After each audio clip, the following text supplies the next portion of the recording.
ایک روایت میں نبی کریم صلی اللہ علیہ وسلم نے ارشاد فرمایا کہ جہنم کا سب سے ہلکا عذاب یہ ہوگا کہ جہنمی کو جہنم سے دو جوتے نکال کر اس کو پہنا دیے جائیں گے، اور ان دو جوتوں کی گرمی اور تپش کی یہ عالم ہوگا کہ اس کا دماغ جو ہے کہ وہ ابل رہا ہوگا، جیسے ہنڈیا کے اندر کوئی چیز ڈال دی جاتی ہے اور پھر جو ہے کہ وہ ابلنے لگتی ہے، پھک پھک کرتی ہے، اسی طریقے سے اس کا دماغ جو ہے کہ وہ ابلے گا، اور اس ابلنے کی آواز کو اس کے اڑوس پڑوس کے لوگ بآسانی جو ہے کہ سن رہے ہوں گے، اور اس کے داڑوں وہ انگارے بنے ہوں گے، اور اس کے ہونٹ یہ شعلے بنے ہوں گے، اور اس کی انتڑیوں سے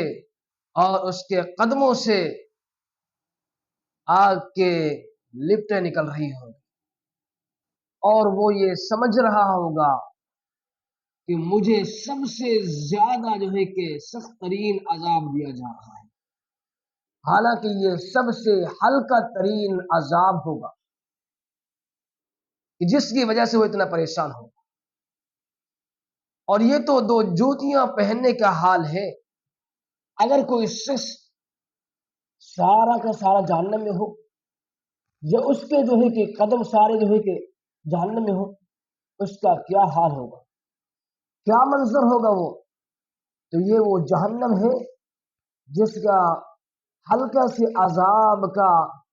تذکرہ آپ صلی اللہ علیہ وسلم نے اپنے حدیث مبارکہ کے اندر کیا ہے۔ اس جہنم سے آپ صلی اللہ علیہ وسلم نے پناہ مانگنے کی درخواست کی ہے کہ مسلمانوں اس جہنم سے پناہ مانگو، اس جہنم سے پناہ مانگو، اس جہنم سے پناہ مانگو، وہ جہنم کا عذاب بہت سخت ہے۔ اللہ تبارک و تعالی سے دعا ہے اللہ پاک جو کہ پورے امت مسلمہ کو